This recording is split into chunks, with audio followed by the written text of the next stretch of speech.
Machiegni twak mar okinyi makawuono nyakwara Ramogi Juang kamora mora ma intiere ng'ama tayi twak okinyi makawuono nyinga Joyce Oduor. Nyakwara Ramogi Juang okinyi makawuono wadwa twak otudore kod chal mar Kenya mag weche mopogore opogore matimore pacho ka inya to mago matimore e jumani. Kabende nyaka sani wang'e ni Auditor General mano Nancy Gadhungu odiochieng' manyoro e kinde mano chopo e nyim kamiti mar Senate nolieko ni nyaka sani nyalo bedo ni nitiere mibadhi motimo newa e counties magwa. Nyaka luore ni nitiere counties moko manitiere kod agulu mag bengi kata bank accounts mang'eny ahinya. Gino mowacho ni ok en kare kaluore ni mano nyalo kelo kuo mar omenda kachiel kod ng'ur kata ywaka ma jotije mag counties nitiere godo. Ka nyaka sani koro gibuogo mano mag bago ng'anyo e thuolo mar ndalo 21 mabiro kapo ni ok omedgi osara. Nyaka sani koro jotije matie counties mopogore opogore pacho kae koro lieko ni nitiere akweda moro kaluore ni jotije mag piny owacho mamalo osemed osara to ginto magitie counties to onge osara mora mora mosemedgi. Gino magiwacho ni nyalo bedo ni nitiere akweda moro. Mano kachiel kod limbe mar jatend piny Kenya e pinyno mar China kama bende odhi romo mano Forum for China and Africa Cooperation ma okelo kanyakla jotenda pinje mag Afrika mopogore opogore. Mago duto wabo bedo kwa twak e okinyi makawuono ka wang'eyo maber ni kopogore kod tudruok malach e kinda weche go mag ohala e kind piny China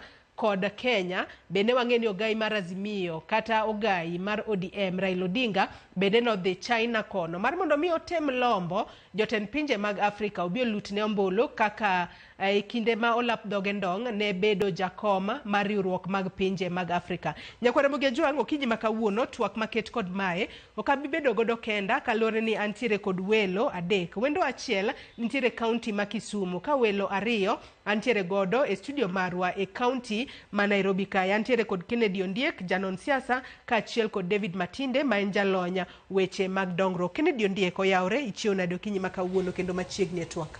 Oyawre inya Joyce yena tu akaw thuolo mondo mos jokanyanam ne oyawre uru duto kendo yena bende akaw thuolo ni mondo atimie mos ne anyuola mar Kanyongo village e Ng'ura area kuom lal mar jaduong' Peter Ochieng Olo mano jaduong' ma wuon Walter Ochieng wa japuonj mane wasomogo kendo mamwa ago mabor ahinya. Timo mos ahinya ne jokanyongo te kuom lal mar jaduong'.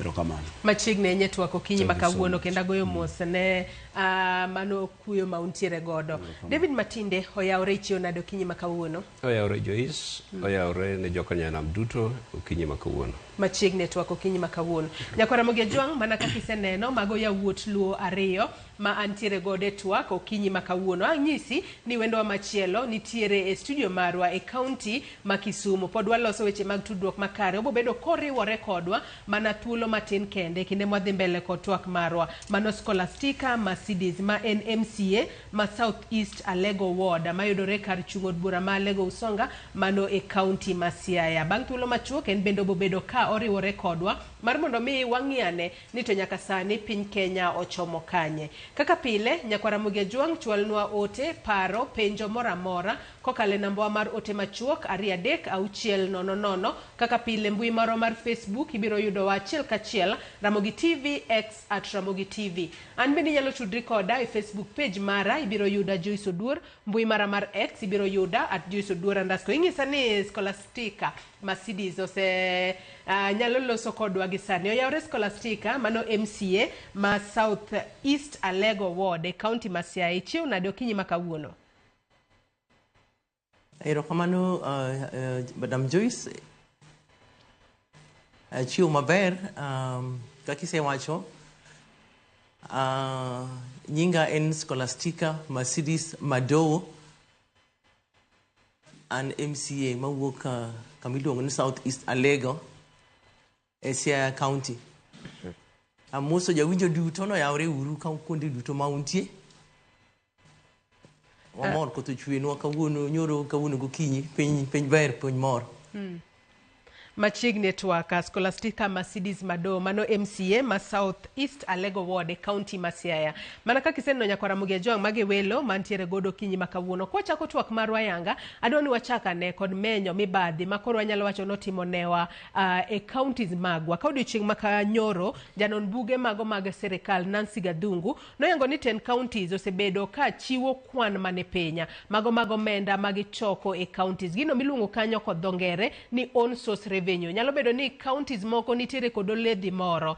Omenda magi choko giwacho ni tina to e ground nyalo bedo ni omenda magi choko to ngeny. To kopogore kod mano bende giwacho ni kata oyango ni nitiere counties moko manitiere kod agulu mag bengi mang'eny ahinya. Gino mowacho ni ok ni kare kaluore kode en kaka janon buge. Wachaka ne kod winjo report mano los nodo ching manyoro kod jafambo marwa Chris Owino.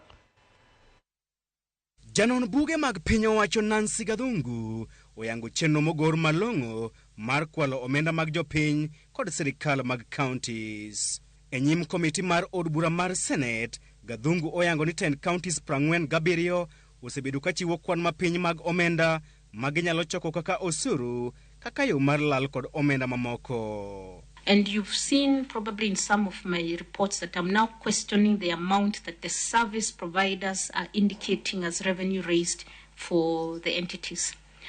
Because in there you have systems that we are sometimes told had some downtime.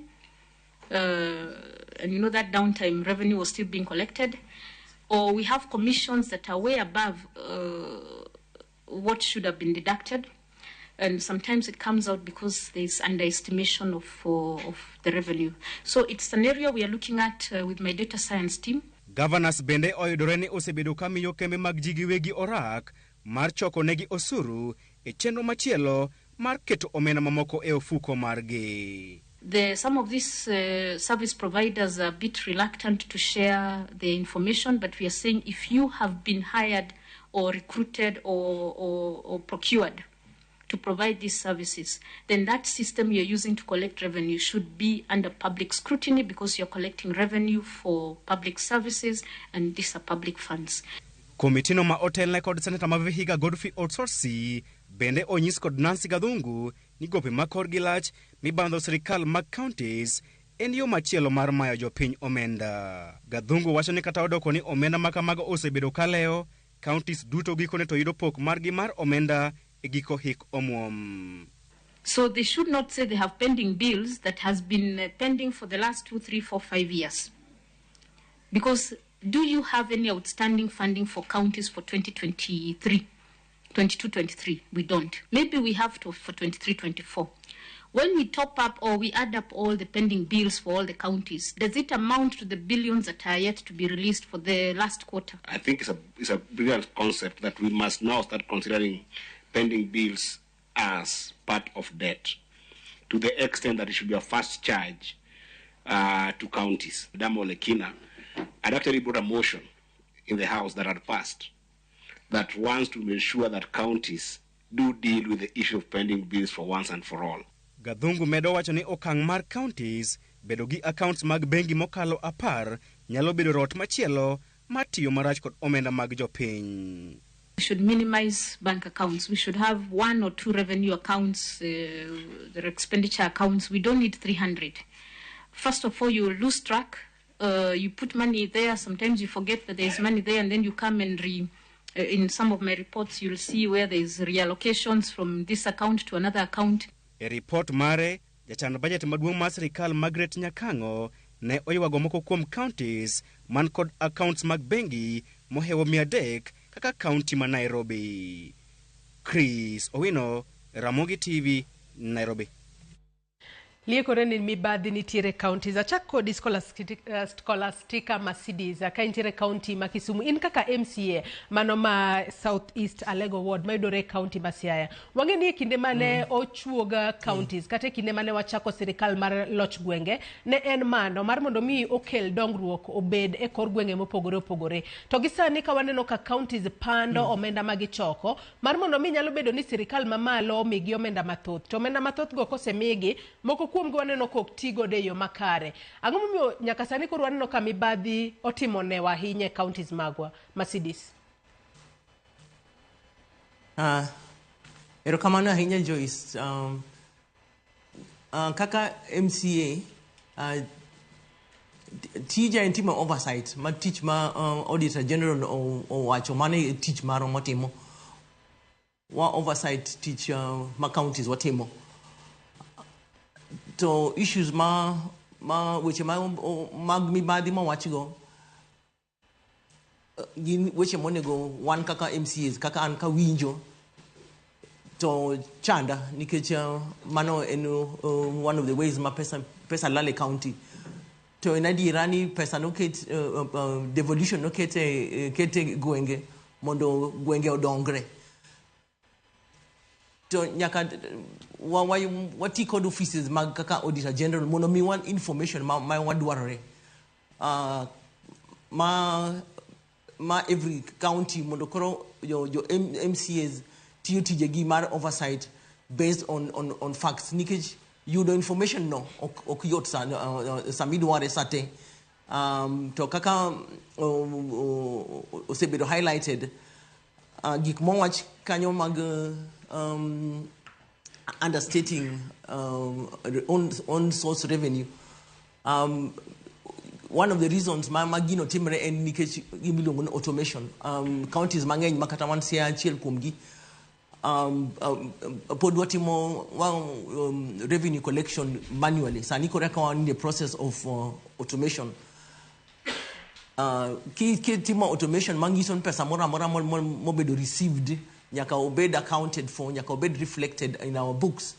Mano miyo teach bedo mayot. Lakini kaya jodi collect revenue from our businesses. So there's no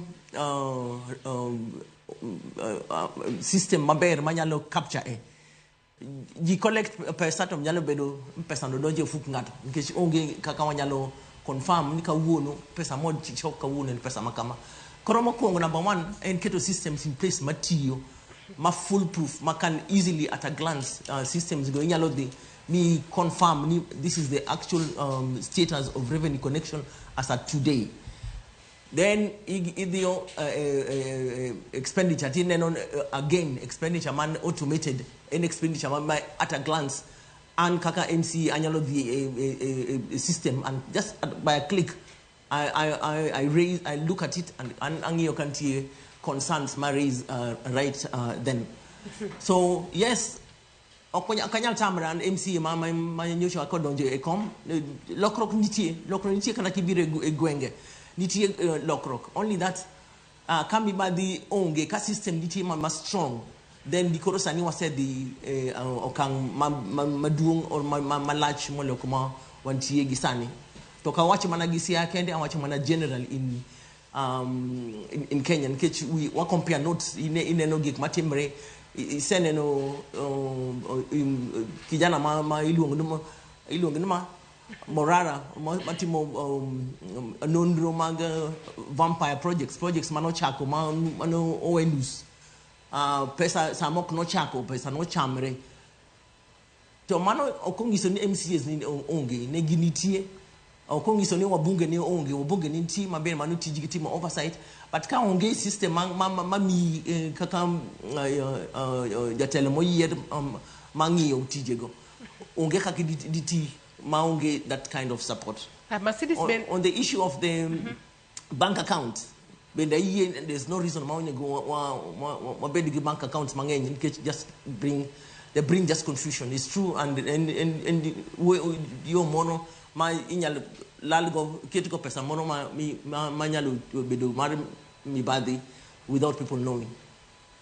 Masidis TWAK mar county man Nairobi ka benantiere kod Kennedy Ondiek kaachiel kod David Matinde. Kennedy karwaki TWAK okinyi makawuono nyaka sani koro 10 counties ngwano bath usuru magichoko, mano on source revenue magichoko, to kar mondo mi giyang ni mayo omenda mwachoko to ging'ado bathe to gichwalo mana matin to giwacho ni mae mwachoko. Mabiro kaluore ni mar mondo miseche moko giyudo omenda mathoth kowuok e sirikal mamalo michwalo ni counties. To kae kama mibadhi donje, ang'o momiyo counties magwa nyaka ne wachak wechego mag devolution e higa mar 2013.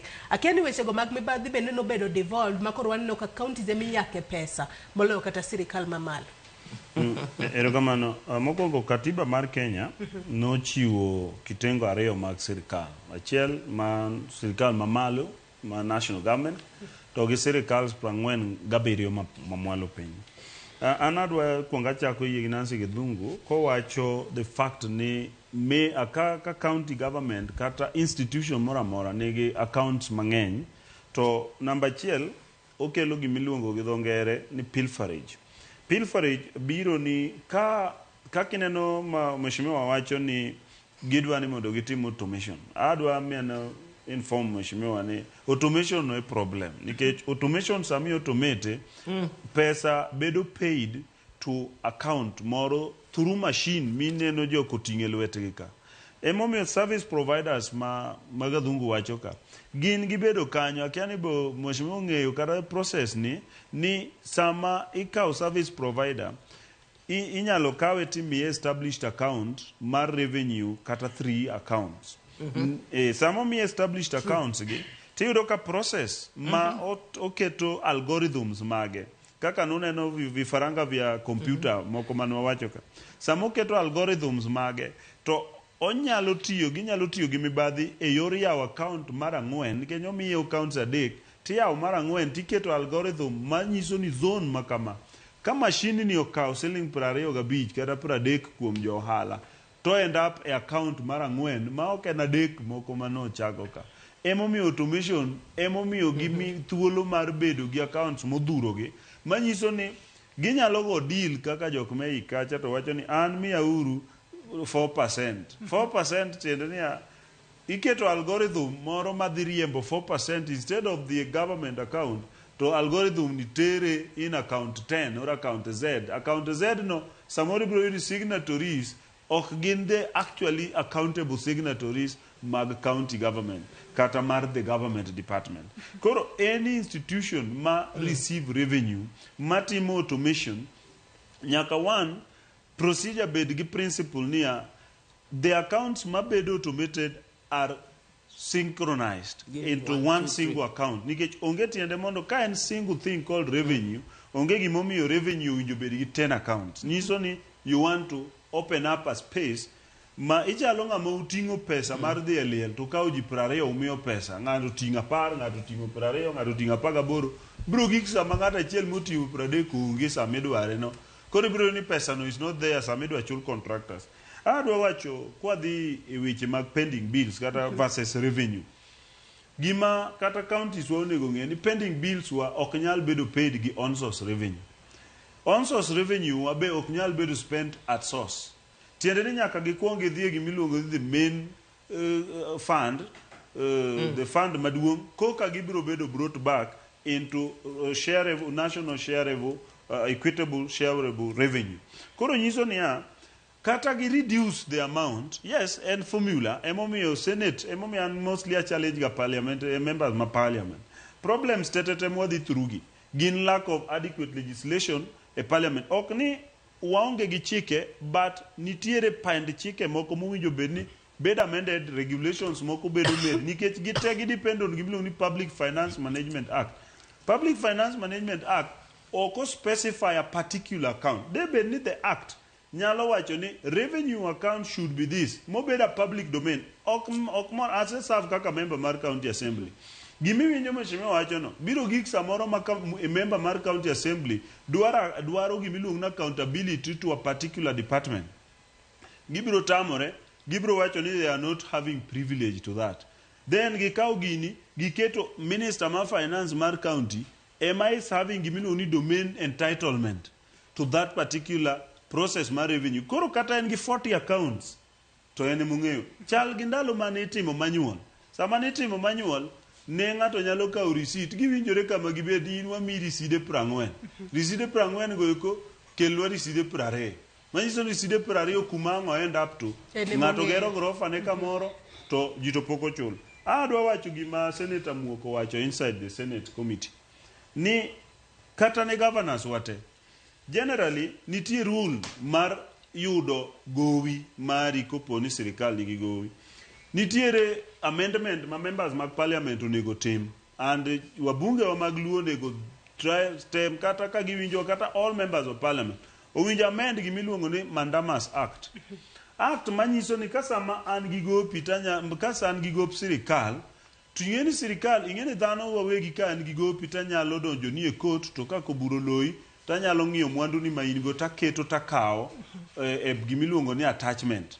To e sirikal onge kaka inyalo attach. Sani en nitiere rule mano yie mondo jogowi o attach gir sirikal. Makineno kata ambulance mar sirikal e ndara timake to bas iwacho ni dhi auction. Ting'eni mano sani ok inyal time. Momiyo challenge members mag parliament ni gidhi gi amend gimiluongo ni Mandamus Act mondo mi order of Mandamus obed ni kogol ne sirikal ng'at ma jatich sirikal ma ok ochulo gowi wach kaka Homa Bay County ka wantiere gi jo contractors ma pok ochul to ginyalo dhi e court to gidwaro order miluongo ni order mar Mandamus machuno jatich sirikal mondo chule pesa ne ma spending to koponi ok ochule to nyalo manyo gari nyaka gach governor gari mondik ni GVN no governor 43 no inyalo chunge ndare liwe kochung ni tiketo ne gimoro timako gach governor to basi chulo gogopi kotamri to nikech wabunge oyie lupolo tamruok mondo mi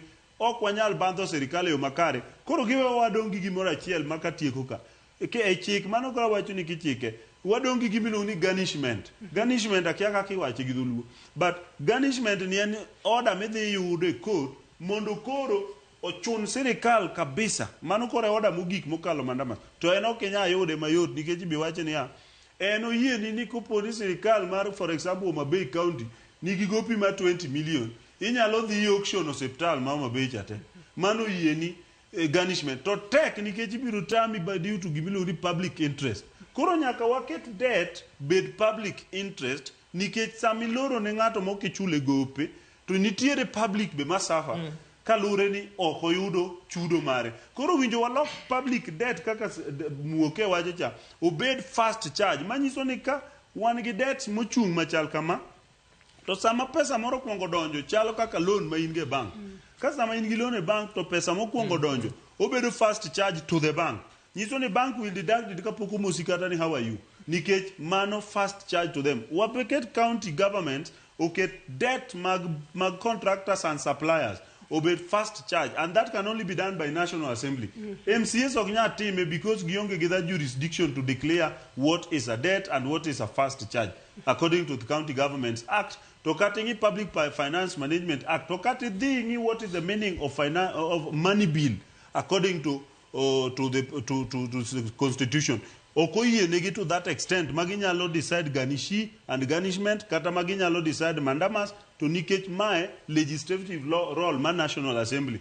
Emomiyo kata wanya blame MCAs all along to nitie teko moko ma MCA onge go kaka mondo sund minister mondo golni account mamenyi ni pesa nodonjo kama kati bed ma MCA Marie kan kama okeyudi. Warwakane David Matinde bende twak okinyi makawuono kaka jalony weche mag dongruok. Adira waseneno ka mibadhi timore counties magwa ahinya nyate weche mag choko. Kata kamano mibadhi ma kama ere kaka othiro weche mag dongruok e counties nikech counties ka koro gipando nyaka omenda magichoko giwacho ni gichoko omenda matin nyalo bedo kata weche mag automation mana kaka Kennedy bende oyango kanyo e yo makare ni ero ichoke yes odhi agulu achiel lakini nitiere be kaka ipoge e yora piny ma ok nyal lere e yo makare.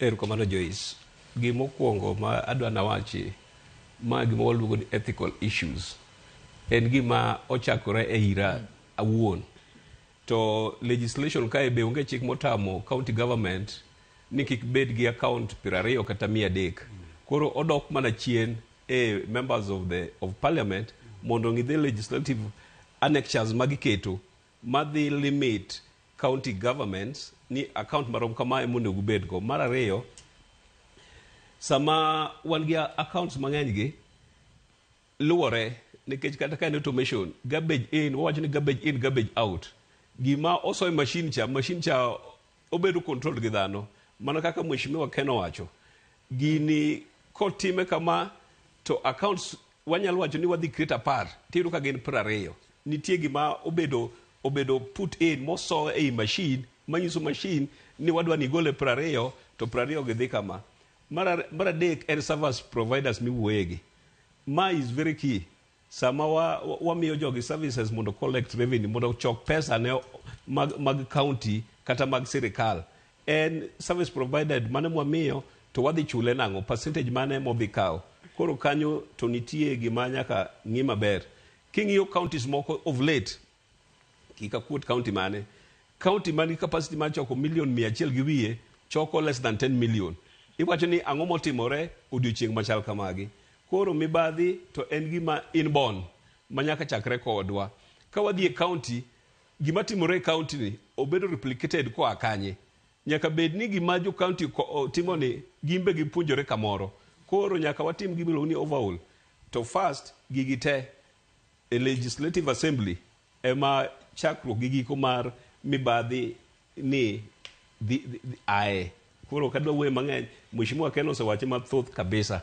koro solution wa ok en about automation kata tiyo gi machine kata tiyo gi dhano ana wacho ni en ethical issues wanonre wawegi wadwaro piny mar mibadhi koso wadwaro piny maonge mar mibadhi to kaka wan gi mibadhi e kaka dongruok bedok chien sama wan gi gowi mang'eny gibiro nyiswa ni pesa to wuok e agulu to koro wadhi chulo gope miwacho ni pending bills mineno ka auditor general wacho ni jomoko pod claim nyaka mag 2020-2021 to en kako ng'eyo pesa madhi wuok e agulu ma central ok nyal chulo kata gope ma pending go koro mane gima chakore onego chakre kodwa ato nyaka sani ka duke TWAK Masidis ka intiere county ma Kisumu bende liekore ni nitiere kaka counties moko gin kar mondo mi seche moko gi ti kod lai makare mano mar choko omenda gi giwegi kata choko usuru margi manyalo konyogi e yore achiel ariyo adek moko bende ilero ni nitiere moko kuom gi magwelo kata kembe mago mag ji giwegi mar mondo mi ochok usuru e counties gino mabende mano janon buge mag sirikal Nancy Gadungo wacho no kene yo makare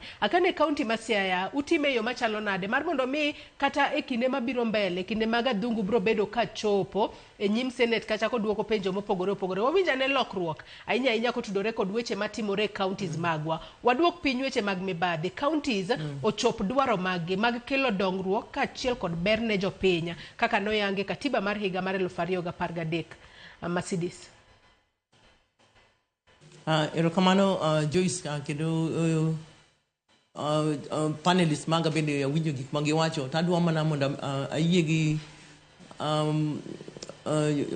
bwana mowacho kanyo ni mibadhi chakre kendo rumo kod wan wawegi nikech automation kaka wacho no en improvement kuom system to kapod ni entie gi loopholes mano ngiso ni dhano riek machine nikech dhano be maloso machine no ka wan gi jima joma matiyo e counties kata tiyo e migawo moro amora mar sirikal kata mok mar sirikal ka okwan jok man gadiera man ethical matiyo kong'eyo ni oloso okodwa ketho nikech gini kamotiyo ni odwan gini odongre mondo nyithiwa kod nyikwa medo yud gini kaber molo kaka ne wayudo gi so ochako kodwa as a people to mibadhi kama ochopo e Kenya ka ochopo kama nyaka wa declare it as a national disaster yaka koro wabedo gi strategies matieke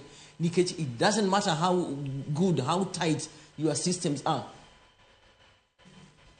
kan yo matiyo kanyo onge gi ethical standards and beliefs they'll just break it down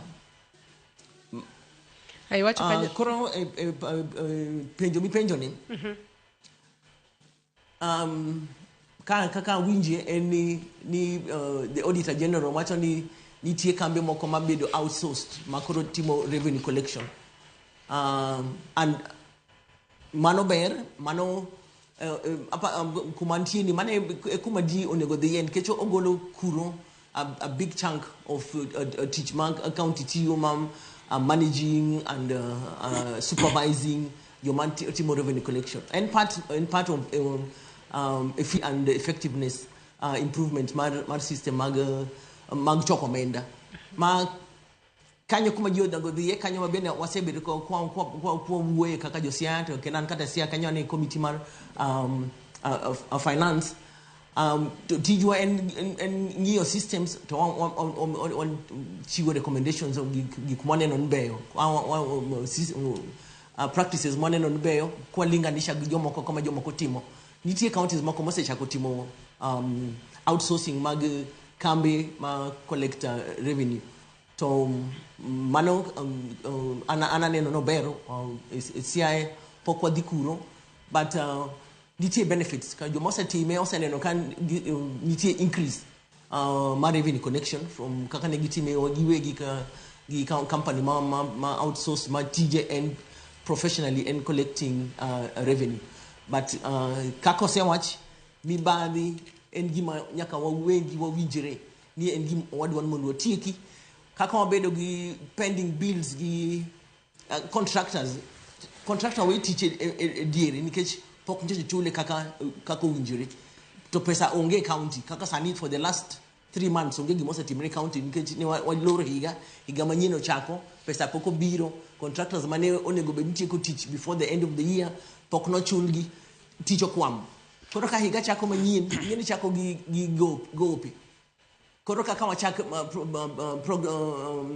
projects manyien bro count by the time wachak projects manyien en juma na par gariyo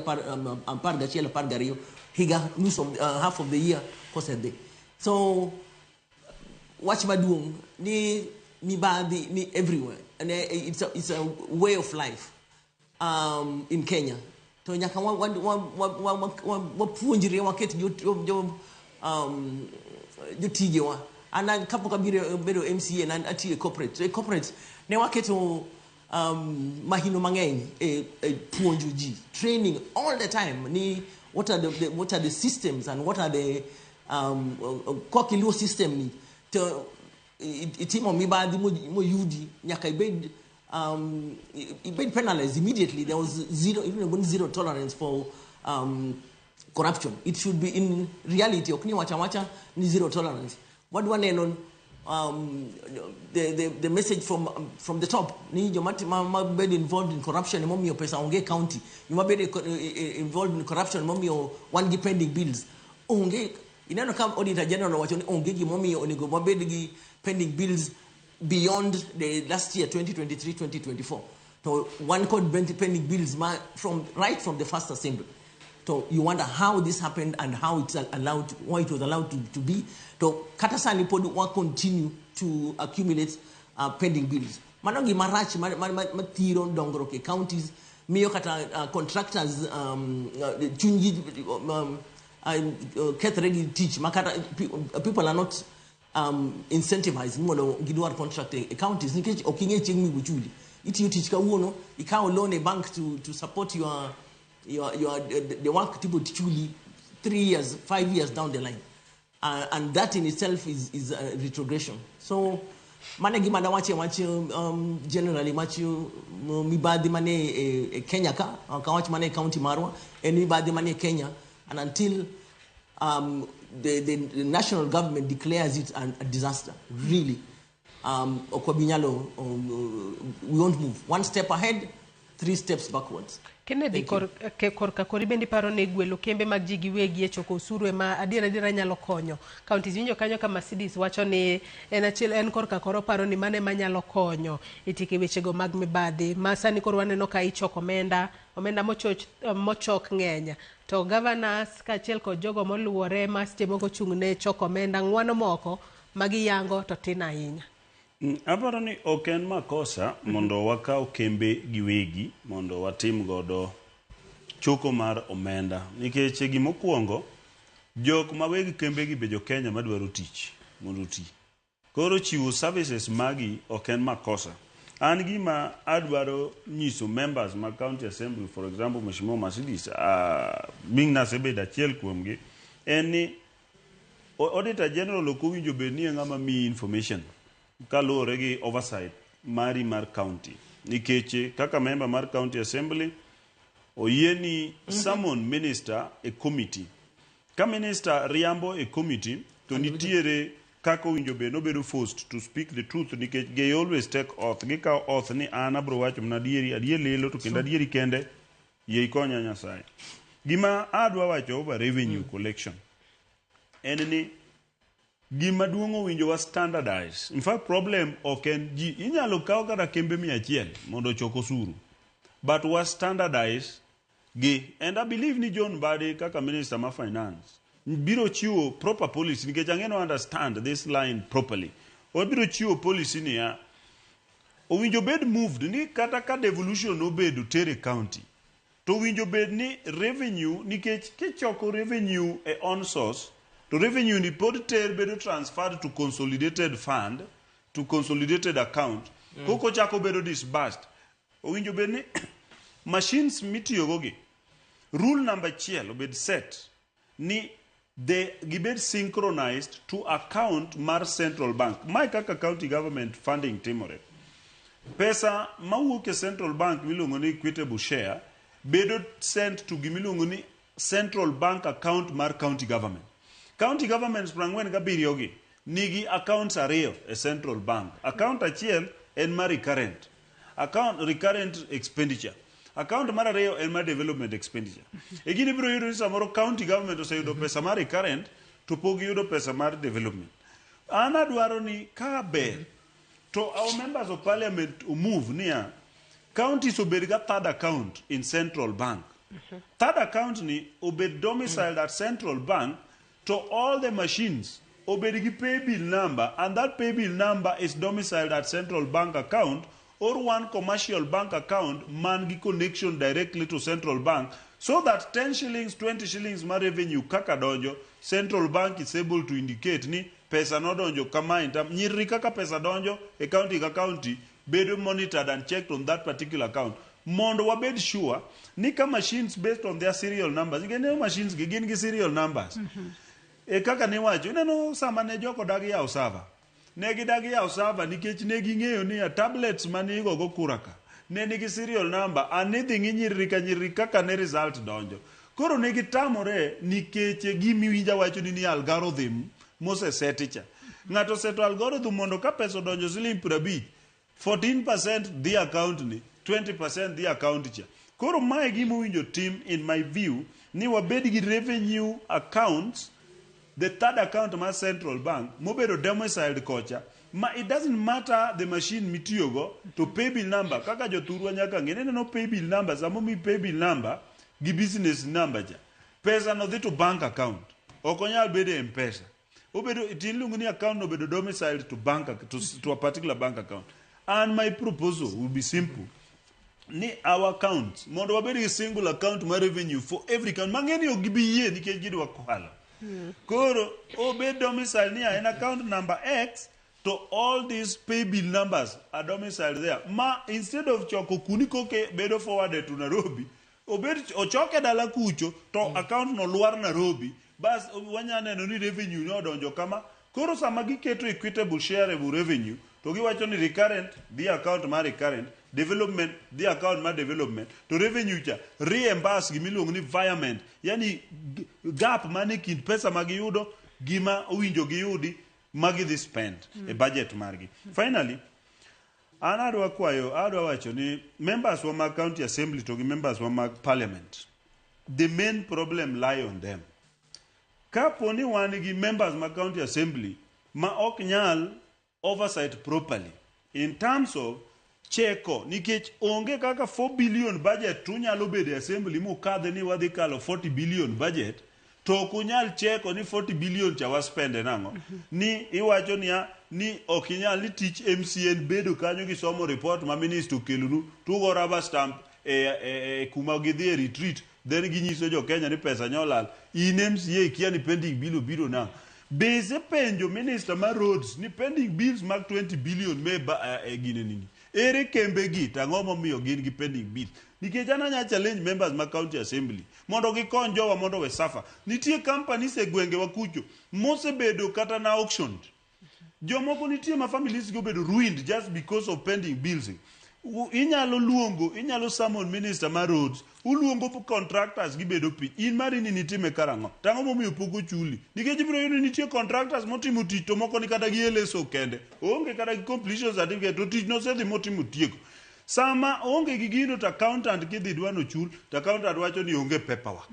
So nitie pending bills moko mar just stupidly there gina kanyo nikech fuo moro ma ng'ato keto or ng'ato ok dwar no chul ng'ato koro keto agunda gi ng'ato otamore keto capacity mondo chule or moko dwaro favors e counties wagi nitie joma dwaro nyaka pesa in advance monde ko chul contractor moro kapok contractor ni okelo pesa ne ok chul omenda no mes ma pesa ng'ani odie pending bill koro mondo wuog e pending bill ku becomes a big problem. David Matinde, in korka kori paro ni ere kaka inyalo din rode mag mibadhi e counties kapok waweyo weche mag mibadhi wadhi e weche machielo mabe pod timore mane counties magwa.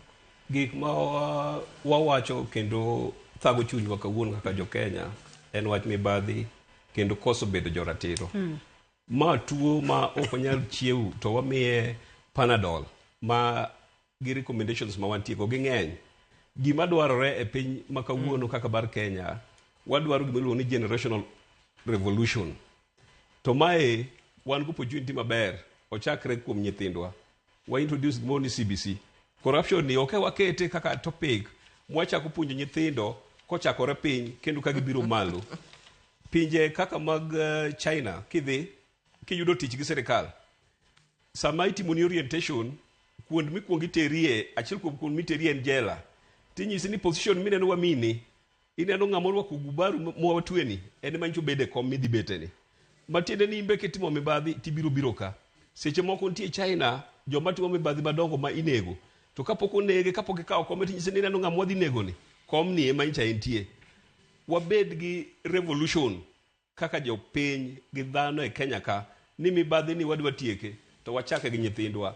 Nikech ing'eni tuo samoro kosenyayo mosedonjo to daktari biro wacho ni mae to koro wagaya gaya in warito mana kowi koro nyiso jogi ni ma to gaiuru riteuru kama mane level mwachope gi mibadhi ma wantie en kansa modonjo ma ok wanya thiedho wanyalo mana gaye to wan gi opportunity wan gi thuolo wapuonj nyithindwa ni mibadhi rach mibadhi emomiyo osiptende waonge yedhe mibadhi emomiyo nderni onge mibadhi emomiyo ajali timore emomiyo maricho gik maricho te to nyithindo biro dongo kwa puonjogi to giwacho ni gini gi marach mang'ama dwa bedo ni koso ratiro kendo donje mibadhi nyathi ong'eyo ni ma gimosepuonja wakete curriculum wapuonje e CBC ma wan go ni to wabiro igni 20 kabiro piny wabiro lokore.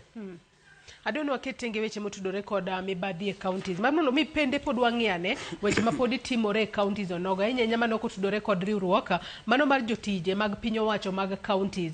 Nyaka sani koro gibuogo mar bago ng'anyo mano e thuolo mar ndalo 21 mabiro kapo ni ok omedgi osara. Ka giwacho ni nitiere akweda ahinya to e kind jotije. Ka giwacho ni jotije mago mag piny owacho mamalo nyaka sani ne waneno odiechieng' manyoro kalore kod report mane wagolo nosemedgi osara ka bende omigi nyaka omenda mabalanga mago mag udi kata kamano jotije mago mag counties to koro gin to giwacho ni gin korka korgi onge osara mora mosebergi gino magiwacho ni koro miyo gikale akweda kata ngima gi koro wanyalo wacho ni bet tek matina gibogo bago ng'anyo to pani jotije mago mag sirikal mamalo bende no buogo bago ng'anyo mane momiyo nyaka sani koro waseneno kimedo gi osara. Masidis ka intere county ma Kisumu nyalo bedo ni dok mar ng'anyo ema sirikal winjo kosenang'o to bende nitiere akweda e jotije manitiere sirikal mago mag counties kipimo kod jotije manitiere sirikal mamalo kalore ni gitiyo ne sirikal to koro mago mag sirikal mamalo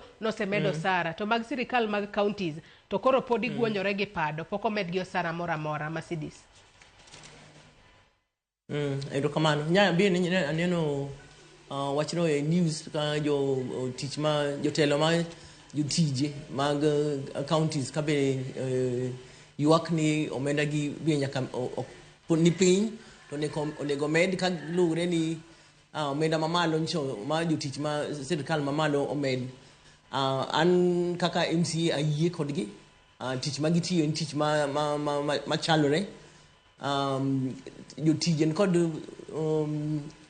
ni kod ratich gi mar collective bargaining and kalure gi joten gi magisebedo go gisebed magi timo nonro cost of living nye gisemacho nye gichiwo ok nye giwacho mana ni nikech joko omiwa bende miwa uru nikech giwacho reasons ma joka wacho imagi bende gi face kamar lwasi magitiye in the same cost of living gi inflation of the malo wangi kamano e Kenya kai koro gibene gin kod ratich gi mar yuak magi demand ni such gi mano omed mano kene badawachi ni yes gidhi nyime to kaka be jatend gi nyowacho wasi nge Kenya kae ni koki ng'anyo for your rights de onge ng'ama bro mi koro gimene gi the wire of the shoes monge kama it pinches onge en maginge kama watch dio gi to gisechung magi wuoyo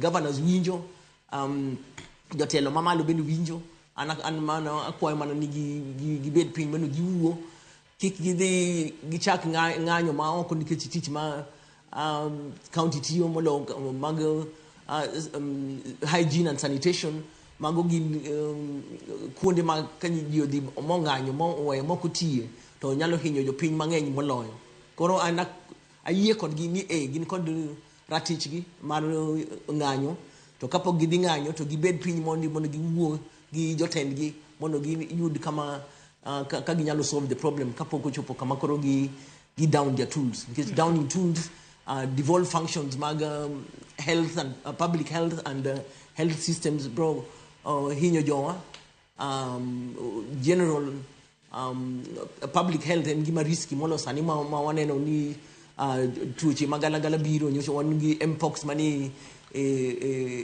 luasi nyalo chopo Kenya kasa andak wagini give dialogue a chance first lakini make your demands known and as MCAs as an MCA we support you kama Kennedy ng'ato penja ka ni algorithm mane iwacho no en marango kata kapok penjo kotudore kod kaka jotije mag sirkan county ng'or.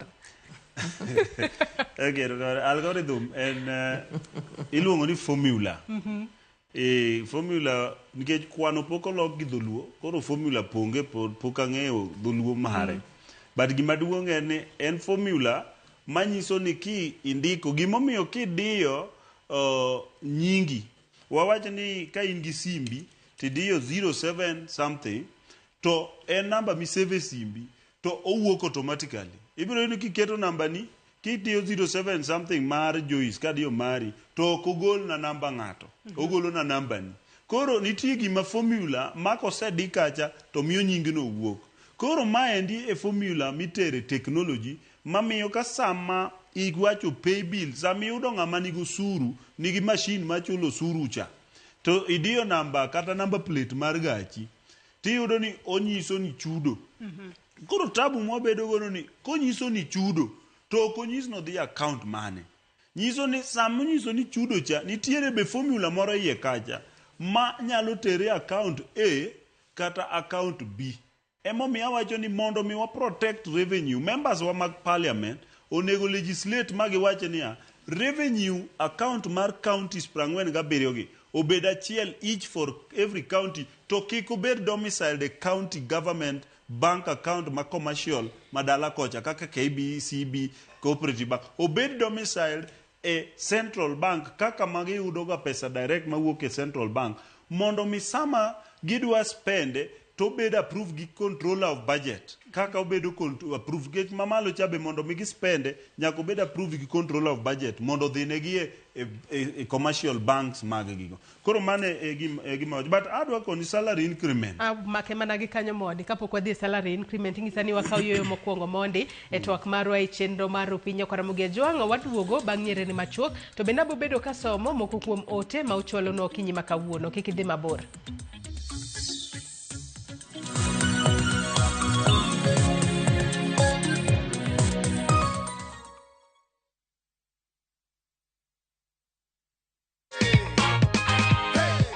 Ulikuwa una expect kuambia watu umeshinda do? Siko na expect. Ushapanga matumizi ya ganji? Tayari. Unapanga kufanya nini? Hiyo ni school fees direct. Here is your check. Yes. Angalia amount hapo confirm ni ngapi uone. Ni 50k. Ni 50. Yes. Unaweza ambia nini watu nyumbani? Watu nyumbani tawaambia few sasa ni bet sure. Kabisa. Wajipange pia, si ndio? Wajipange kabisa.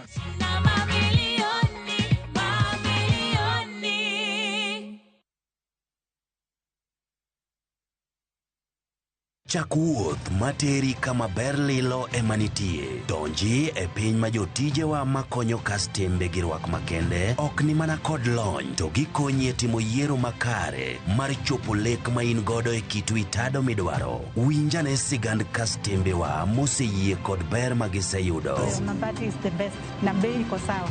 Na quality iko poa. Limwa e badwa ma Manjit House, Kisumu Accra Street e apaya ma Paul Mboya. Gochi e 070 Adek Abichabirio, Aria Borochiel, Royal Mabati Factory, excellence redefined.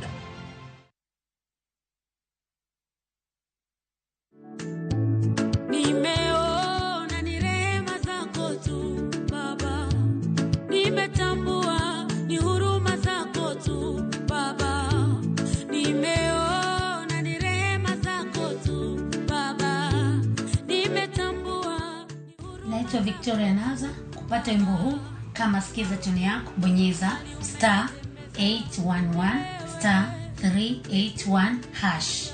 Kumbuka, sikiza na Citizen nyumbani kwa wasanii wote.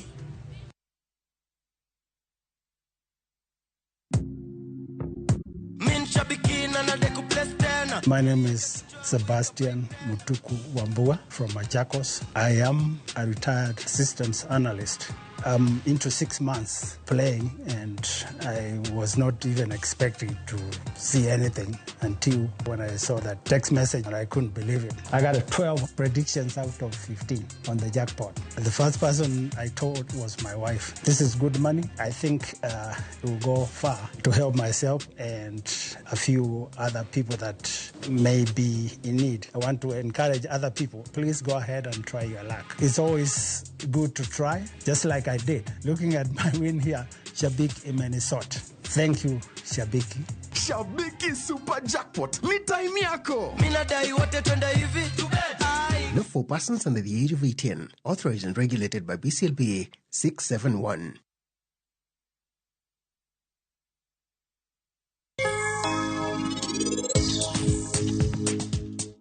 Utemo gatijuka ko suchiego mana tijinindo. Utemo changu kwacho mikia. Nyathina nyalo wuok diero tino kadhi kanye. Duoka uru. To wan kendo ni watwe ne taban marachar. Go pato marambulu. To bende en gi bag moro makwar kanyo. Asbinda.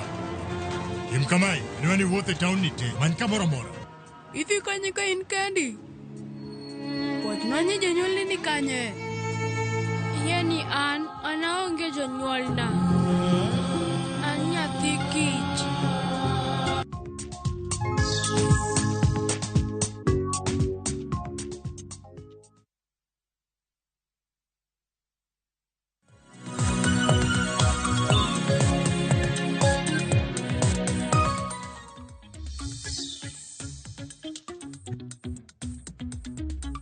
Nyakwara Mugia ngero kamana inya medo bedo kodwa ikinde modhi mbele ko TWAK marwa e telo mar ariyo mano TWAK e chendo mar pinyo kinyi makawuono kaponi kitudri kodwa gi sani antiere kod welo ariyo e kaunti ma Nairobi kae mano Kennedy Ondiek janon weche mag siasa kachiel kod David Matinde ma en jalony e weche mag dongruok e studio marwa e kaunti ma Kisumu antiere kod wendo mano MCA ma South East Alego Ward mano Scholastica Masidis Mado watu wako tudore kod Chal mar Kenya gi thulo ni watu wako tudore kod ng'ur mago mag jotije mag sirikal matiyo e counties kanya kasani wangeni jotije mag pinyo wacho mamalo ginto gibuonjo nosemed gi osara jotije mag counties to podi yuak gichiwo notice kata gibuogo ni bang ndalo 21 koko med gi osara to gibro bedo ka ging'anyo magi timore e kinde ma jotije mag pinyo wacho mamalo bende no buogo bago ng'anyo takia ni sirikal koro no buoko wacho ni awe wamed magi to koro magi mag county to giwacho jo county koro feel kata giparo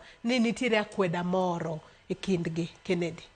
Yeah, chako kar salary increment and adwa wacho ni ka understand weche mag omenda en number 1 nitiere pressure ma too much ma jo Kenya dwa keto on government.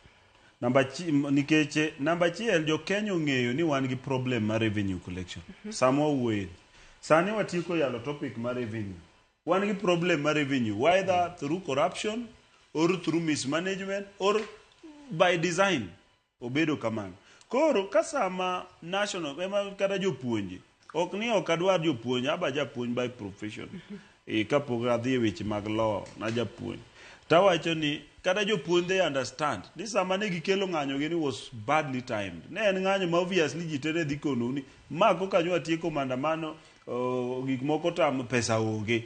Then ube kokusieko nudwa ng'anyo. At the same time udwaro mondo medu musara osuru be nudagi ni kik chop kuomu. You see, where ere kuma sirikal dwa yude pesa machulo osuru. To kata increment miwinji wacho ni.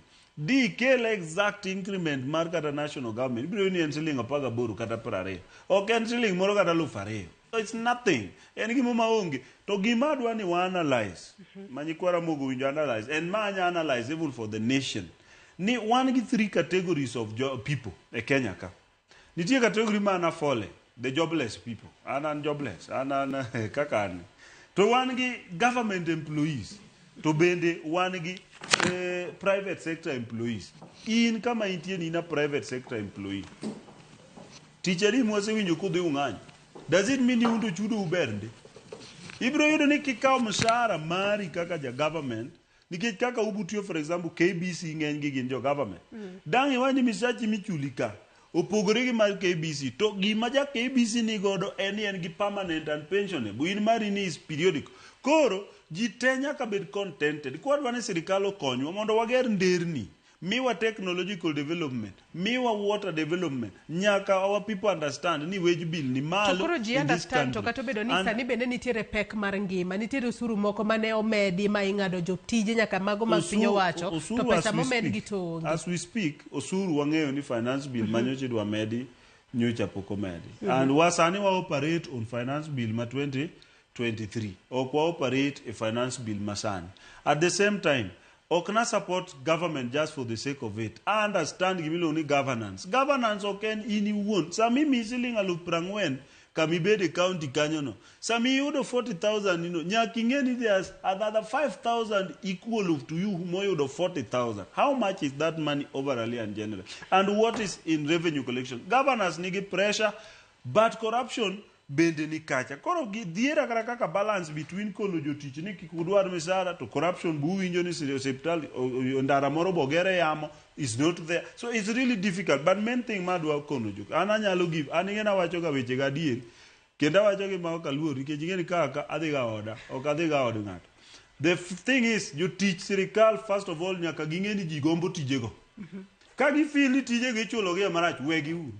Why must you stick on a job kimi marach? Ok na wuoyo marach. Andangene jo moko jawa ni Ondiek to bawach. Ka tijno rani nitie ji mang'eny marito tich. Wuog oko mondo ng'ato kaw mano mok bi gonwa koko. That's the thing. Nikech sani king'iyo wan kaka wan machiegni gi sirikal. Ji olowa gi sime goni sime yawa. Manye kaka ndika TSC. Manye kaka ikaso ni ndiki TSC. Jiteno ka joma nie TSC ko be ywak ni gino rach. Kisendiki ni to kiny chako go koko ni bidwaro mondo gesi msara. Waka uru matin mantie jiteo ngeni ni sami itamori 50,000 mimino ndiye ng'ama gombo kata 40,000 mako riembu kin tubro yoro ka jori yede line dwaro kata tich mar gine mindiko gie moro michulo gi kila siku milo ni casual jigombo kata casual labor Kenya ka nitie ng'eny Kenyans mar jobless. I'm a jobless man kamine na agombo tich maka managing director moro chulo marach ne agombo tich managing director miya kiny anabro kawo kata 200,000 no nikech 300 mimieno kata because the thing is there's lack of job in this country. To ka unu mose miu job upongo iti ji gikoko to jok mang'eny onge gi tich e Kenya. That's a position ma we must county governments nigi pressure. An ng'ama ok dwa tiyo ne county government ombi ikaso ni mondo ndiki tich mar nas. Kose ndiki tich mar nas kendo chak ikaso ni ndiki omedi tich, omedi mesara. Ka momi no ero ka thini to wuogi mondo ng'ato ndi kanyo idhi bede ok iwinje kaka bedo jobless tech. That's the only thing. That is my position. Joma onge tich biro supporta. Ni joma go koko wuogi kata keta minister mane madhe wacho because the truth of the matter ni private sector chulo ji kata marach maloyo government to kendi chuli marach to kendi rido ni to kendi onge gi job security inyariembi edita to maja sirikal mombemore gi piere mong'aw koti e office ok dhi kata tich to kasore no mede misara ko migi performance contracting begi go koko ko penj gi papers moko ni kata gi fake papers offices and they are busy making noise over jobs. I'm saying here let our people again somebody you may have a different opinion in that but under just yes the truth of the matter will remain here. onge misara kata jo national government check ni no medi gi pesa di. It is just a statement on paper. It gibiro kawo kata dweche abiriyo kapok iyudo that increment because there is no money to make that increase. There is no money to employ people. There is no money to increase there is no money to promote people, which is the truth. All African, many countries are having that cash crunch. We are not in a special state. Well, winjane David Matinde bende. David Matinde, pesa serikal onge pesa mar medo ji osara kose ji nyaka ng'anya eka giwinja ka serikal winj duon gi to nyalo bedo ni Kennedy wacha diera kose. Abro pogora gi mheshimiwa Kennedy kamoro kanyo.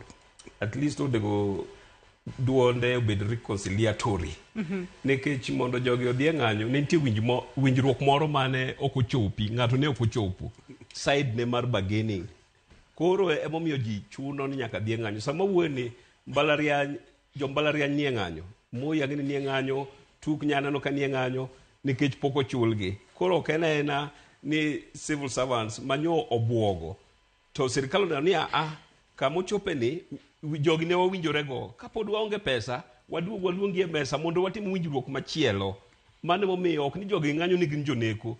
Mondo gidhi e ng'anyo, gi down their tools, nitie gimomiyo. Kata ka en siling 10, mane wawinjore ni tarik 5 imiyago, to ok imiyago achaka bandhigo tarik 10.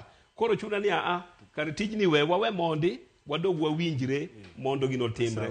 Koro what we need, ok ni pesa onge, ka sechego emoonge.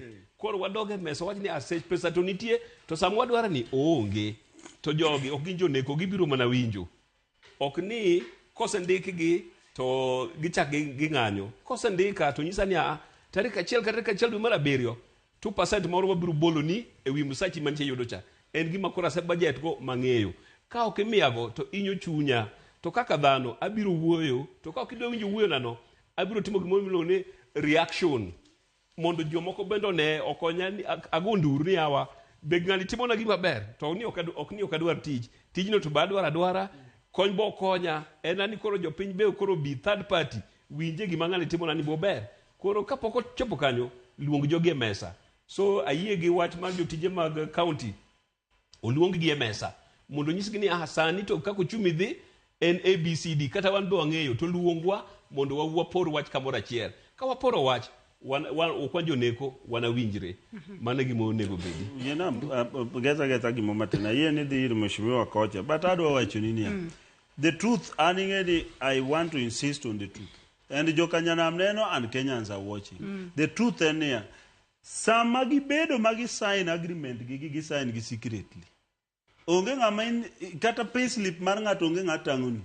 Koko gito gidwa keto gipongo go wi wandara. Let them work peacefully kaka gi sign contracts gi peacefully ma ok giketo ji maandamano kila wakati. Wejo maandamano ne gika important. Ng'ama se mitich machama 50,000 ka thinni. The simple thing, leave the job. Mangomo migonwa koko while in the opportunity to leave the job.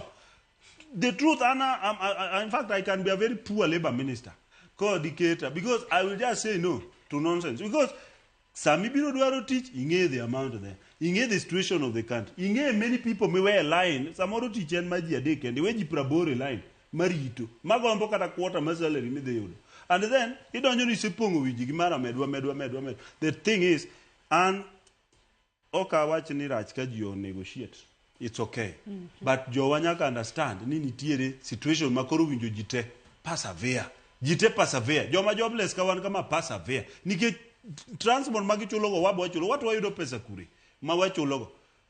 Kaka girwa nye upie kaka wabo nye wajoma jobless. Muonge gitichgi. Ne anoto joma onge gitich mosomo te. Oriedo mabe ikinyi go kinyi joko we tich wadonje tich wati. Wabo wadwa yuecho magi yuechogo. Wabo wadwa tietho magi tietho. Ndiye joma nya tietho. To kigi pong wiji job in fact jopiny maonge tich biro chako chwado jotich mang'anyo because they are wasting time. Ing'ama jatich, ing'ama japiny go mano handi, idwa dhi othiedhi osiptal tiyudo ka daktari mondiki machamo misara makata samo ng'anyo ang' nochule to goni tamore thiedhi, wabiro chako chwado kata doctors because they cannot let them resign mondo man doctors to sama ng'ato sedhi otiyo manyo pesa ne to ng'ate tuo to idwa no thiedhi to daktari otamore thiedhe. Ratich ng'at midwa thiedhi to koro ni kanye sama daktari ong'anyo no dwaro ratiche to jang'ani endi be mochulo suru midhi chule go misara kata momanye ratiche no. Jite nyaka bed fair to the society, to the community, and to the government. The government nigi problems, we agree. But nitiere moko mabe we cannot condone. Mamoko to buru gik ni ung'anyo ka kujo puonj to jonyuol bede chwado wendara kuro because jonyuol nigi nyithindo mowinjo thieth puonj mosechulo fee. E teko magitiyo to inirito misara end of the month tigo koko ni loro office. We so maneno ko kuom ote ma joneno magwachwalo no kinyi makawuono. Mar mondo mi wawinjane kaka jomaneno wakuonde mopogore loso kotudore kod chal mar Kenya. Ote ma kamago wabro bedo kwasomogi achiel kachiel. Kinyalo mana ketna moko kuom ote ma joneno magwachwalo okinyi makawuono. Frederick Osuru wacho no yaore Joyce mosna jotelo e studio counties to mibadhi opong'ie. Orak bende ichiwo gi ng'eruok. Hawi maber ni Raila Odinga e laro kom mar AUC. Ote machielo, odhi mbele kocho ni Babu Owino oromo gi wuoche baba kaka ogai mar ODM okinyi maber ni jo utende pacho. Alfred Usuru and Dandora Phase 2.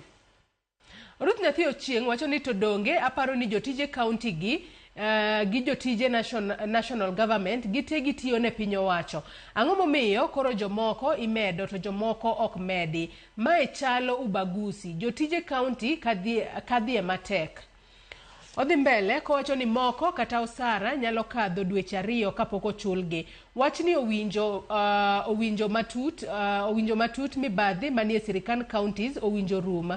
Dibed ni usuru ema ok chok maber e gwenge kose sani ghost workers opongo counties kendo governors ong'eyo wachno maber.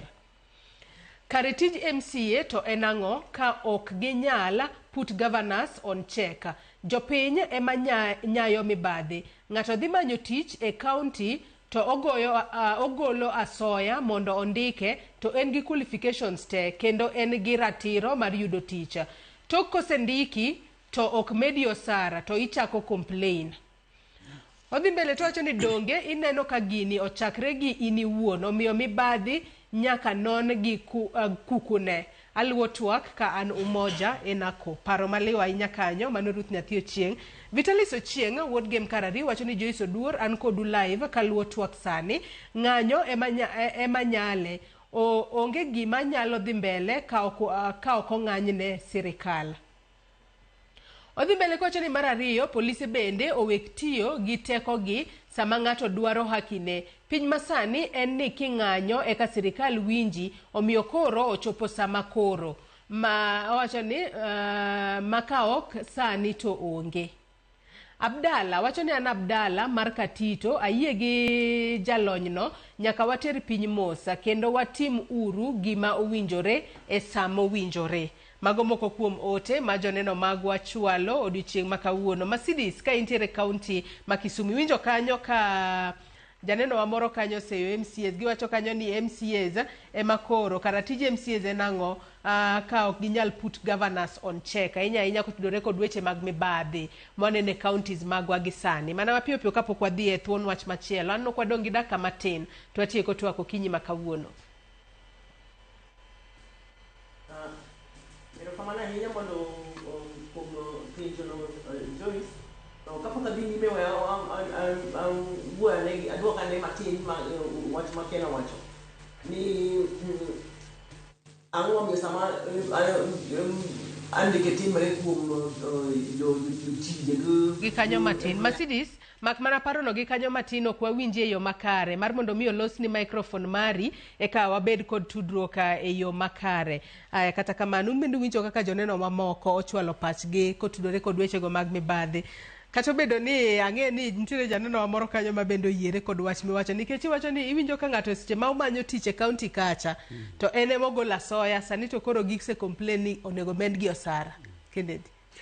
Aparo ni gima jawinjo no wacho apan jowinjo ariyo ka at least ayudo jowinjo ariyo moyie koda adieri nyathiwa 90% and my is without a doubt and I can defend iluongo ni right to defense by justification. County government ng'eny ji nikech jo Kenya ng'eny madwaro tich sama tich owuok matin to ji odhi ochokore dwaro tijno te koro ng'ato ka ng'ato manyo means moro amora guok okonyre gi lake mane gima iwacho ga gi kama koro gimilere koro lake ni en means ng'ato dhi e tokot ng'ato mana ni mondo oyud thuolo mar tijni to gima duong' koseyude to realize ni kare tijni bende nigi gima tin. Koro the thing is either giwe tich or gidhi mbele gi tich. But gima duong' ma adwa support kama wadwa wacho kata kama jawinjo no wacho niya wamiu sirikal thuolo matin. Adieri kata ng'ate ma bed president kata ng'ate ma bed governor to will understand ni revenue challenges nitie adinge ni revenue mar county ok ti kode kanyo nyaka kuom tere malo koko duogo. Ma endi jowinjo nyaka winji ni osuru kata wach mani choke kanyo ongo osuru ma governor nyong'o kata governor wanga choko kanyo to tiyogo kanyo.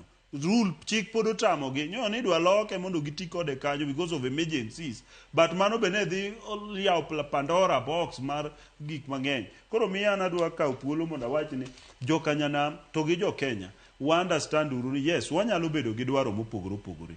Ji ami example wadwa kia kata ino diki but ami example li anaja Kenya maonge gi tich makadang ja ng'ato moro do level na matiche manya bedo malo matin but jatich mamalo no ka mo ng'ato ok dwa tich tang'e no kodwar to owe ta dhi anyalo dhi tiyo tich ma gi matin no tagajora kaka sana nono to puda gajora ang'e ni ka yudo tich na chaka medo gi kaka gajora I'll be okay to kapo ni bede tijni to bas koko biolo wago itwa mara ude TV sani jokopet gi gore gi wegi jopuonj kende tamre yo kiatendgi no ko negotiate ni there is something manyaka jo ayie ni government nigi duty to pay them but seche go bende government nigi duty ma choko suru to suru ni okoromo samwa wuoyen.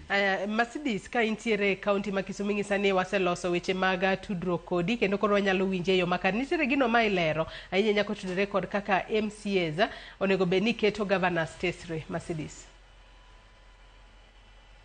erokamano kapo ka aduoko mana aduoko wach kuma kena wuoyo nang momiyo jotich sama ng'anyo koda ka gigo koko ta aparo mana ni ken gi jowinjo ni sama weche ber kata ot ka liwanyo onge everything is good ji mora to sama winjro ko onge koda ki winjo koko gi ywak gi nduru ma uke ot mane matimre gi sani gi jotich ma jo county gisebedo ka giwuoyo ka gi mamuol to koro wacho winjro ko tamre emomiyo koro winjo koko no agombo chieng' mondo Joyce mondi luongwa gi Ken mondo wuoyo wach msara mar jo MCAs kako obedo sebedo MCA chong kal lingana gi msara ma jo counterparts ma man malo mag MPs ere kaka wanyalo bridge that gap man salary ma teach motiyo to chal to msara difference is big aka muna thuolo ni mondo wach Joyce next time iluongo mondo wawuo gi Ken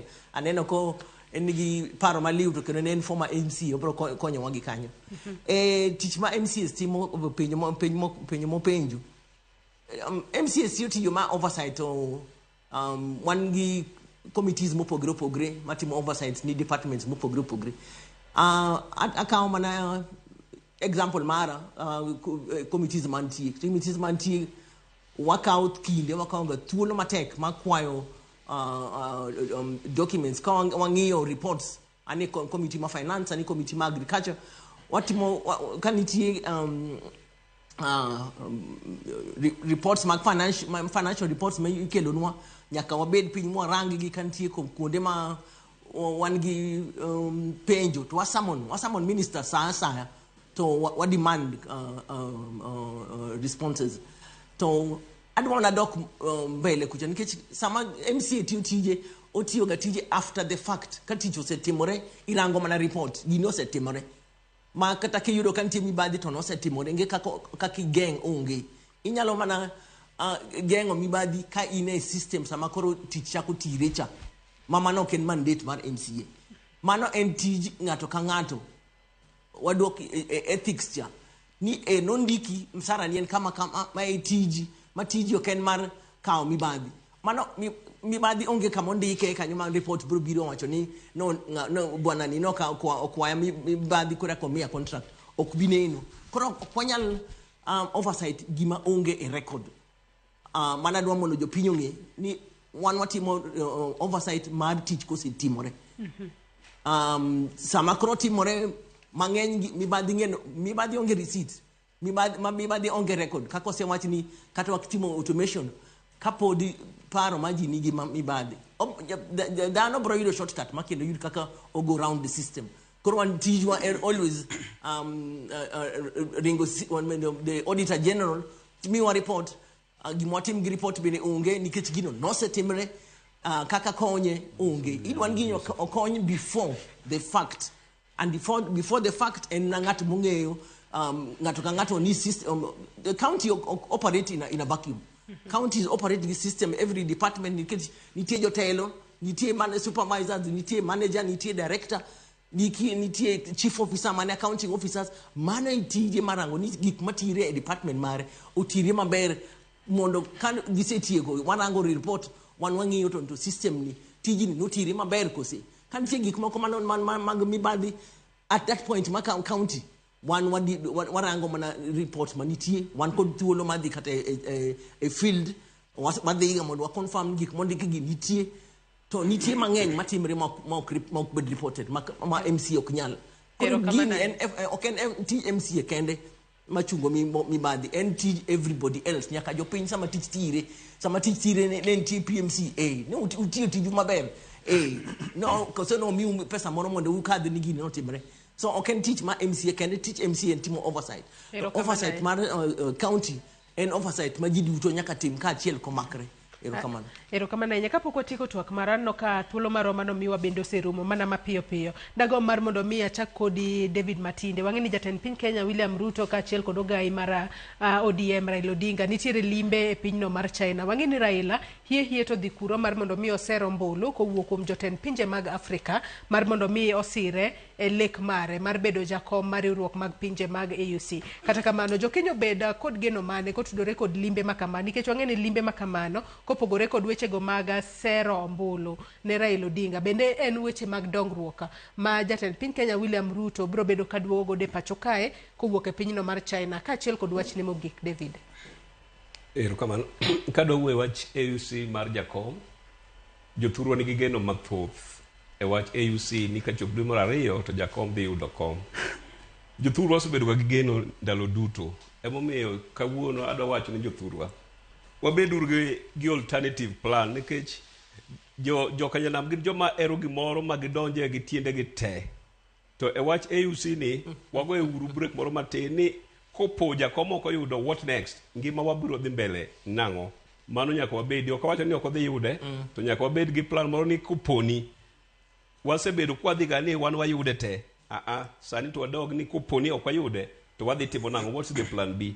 Jakom odhi campaign wa wish the all the best to ker bende timo his best mondo jakom oyud gini chutho onge ng'ama dwaro mondo jakom oyud gini maloyo president himself. President Ruto dwaro ni jakom oyud gini to jakom nikech ka ok oyude to the president has something to lose to jakom ka ok oyude he has got nothing to lose koro ng'ama dwaro ni jakom oyud gini moloyo wate en Dr. Ruto emomiyo wa wish the best to wabed gini koponi ok oyude to be pod wadhi mbele mana gi ngimawa. Dongruok midhi kel Kenya kasani an personally ang'eyo wayawo gates ma jo China donjo thurwa ka ma tije mineno jothurwa ywagogi jo China okawo tije jothurwa mang'eny ng'ie ni nyaka chung e supermarket yawa jothurwa ok nyal chung e supermarket ni ja China China kujubiro tiyo tich ma ja Kenya onego ti koro as much as the president of the China manyo dongruok to wa evaluate ni to tije ma jo foreigners obiro tiyo piny thurwa ka ok insight ng'ato kaka South Africa otimre to jothurwa members of parliament dogure drawing board ni to tije matindo mwamiyo jo pinje ma China tiyogi mane gima wadwaro mano penjo ma adwa weyo. Erokamano ahinya. Kennedy pachi kotudore kod limbe mar jatend piny Kenya China Raila Setombulu kachiel kod wachni mogik. Warwa jo China to ang' obed me supermarket nikech jothurwa kimiyo tich e supermarket jomba ariyo gi ng'anyo so jo China ok ng'anyo koro ibiro e supermarket nyalo kawo jo China miyo tich nikech un riek mang'eny ma komi tich ting'o mabango kiny idwa ng'anyo kaka joak. But generally it's also not fair mondo wa open market marwa ne foreigners level ma jo China generally kata construction sani nyaka gero logo jo China dagi subcontract nikech obiro gi gimigero nyaka oloko while mago wa basic things mako mie tij gero ndara maduong to winjo bende mago subcontract but koro biro gi formwork moselosi moloko go iyudo ka ndare kadho to loko serwak te kata stone pitching sani gidich gitim iyudo ka ja China odhianyo gudu marangongo go stone pitching gimo winjo bende jodalo matin but finally adwa wacho gimo matin kalore gi wach MCA Joyce from evidence mantie any owinjo wa disband county assemblies in my view mheshimiwa I'm very sorry ni owinjo wa disband county assemblies owinjo wa riemb gi gidhi dala because they don't have a role gionge gi tich basically gidong gi tich mar kalo bills e parliament e assembly to gidhi e liete that's all nikeche ose confirm kata e bende and many MCs biro koni ni ka gidwaro report from ministers kata auditor general report gikia gima gitimo and that's the truth mheshimiwa is very honest onge gima ginyatimo gi report no because en book mikelo every after 6 months osekel iluongo ni quarterly after 4 months quarterly report inyiso kaka pesa utigo marach onge action munyaka from there un bende report ma minister odiumi ana sebede committee machieng mora kono minister mariembo minister e committee according you don't know what you are doing nikeche minister biro ni ne wa budget kama mai kaka watiyo full stop ngeo tingeni pesa lal kanyo to kondi no ne watiyo nikech gimo nyanyi mien policy document to gi expenditure projection gi action to konyisi the project ndaro gero yamo to biro ni ndara no agero kidwa tinge ni ji odhi mondo odhi one ndara no ka udweche abiriyo mondo minister bi ndara piyo se ywero onge because contractor gero ndara no poko chul contractor to ginyisi ni they have spent that is the thing nyiso niya member mar county assembly ose lose role governor decide gimodwaro kobedo gi cabinet ne kamagwa maoma bei kaka wuono rubber stamp that's the truth gima ginyalo gore ginyama gore pesa magilaro ginyama gore kit nyiri magilaro that's the truth in Homa Bay County and others I'm telling you the truth because onge tich magitim gibedo kacha tijgi en okel bill gikadhe and ok gisome moko kadhe makato kia some anything nikeche gionge gi duty mar some nikech kata ngosome oket changes onge gima change will affect nyiso ni we don't need koro wa increase tich mar auditor oversight gi auditing are two auditing is a tool for oversight to ka ng'ato rito auditor mondo kel report nyiso ni we don't need MCS then we just need to fire all MCS wadongi auditor because auditor will obviously do that and give us the report that's the position of mine nyaka wange ni tich momewa enango okablame MCS circumstance mar tich ok nyala lawogi kati bedem awacho msemacha kati bedem MCA Mariek I was a very sharp MCA Sabarari Assembly to give some maybe rubber stamp go chogni yes we can because onge gimi nyalo timo ero kama na inya Kennedy Ondiek Masidis wach ni mogika watieko twak mar okinyi makawuono thuolo marwa emorumo mana mapiyo piyo kwatieko ero kama na adwokero kama no ni kum thuolo ni e wach baba ma ose wach maber David wach maber ajiego kako wuoyo dongruok midhi kelnwa China dongruok ber lakini kik medwa loans mok wadwa dongruok ber Ken jotich ma China matiyo e supermarket king'iyo maber ok chul gi the same rate kaka joma ma local gi joma ichulo pesa matin to jogi migolo China kipenjo gi ichulo gi pesa gi ng'ama wacho ni onge nikech ichulo gi pesa maber molo our local guys MCAs are here to stay Ken teach my MCA timo and teach ma ko and mini kaka wacho ni teach modong man MCAs and liete teach the social welfare money going count thuolo ma MCAs mangeny mamano ok en mana MCAs kende nyaka MPs mano gimongere everywhere nyaka wabed piny as a country mondo wanen to tije mag MPs gi MCAs gichopo kanye to girumo kanye mondo jopiny bono ng'e ni MCA mara ok nan kan gi shida maga mora mora tiringo ka MCA koko mi to MCA kuti idwan mondo was sensitize your pain mondo ng'e roles mag MCAs gi MPs very clearly mondo kik bed ni initiyo mana kichiwo kigonyo ji itiyo mana kidhi liete itiyo mana kidhi arambe to teach mag oversight monego wabed held accountable for jopiny okong'eyo ni mane real mandate to MCAs what you matek an MCA kamantini I can tell you an giti mara mantie siya watemo mwanyalo mondo wati mondo kel dongruok e gwenge wadwaro mondo jopiny oyie kodwa momi wa support nkara wan watiyo maber erokamano ahinya mheshimiwa Scholastica Masidis Mado mano MCA ma South East Alego Ward kuom kaw thuolo mar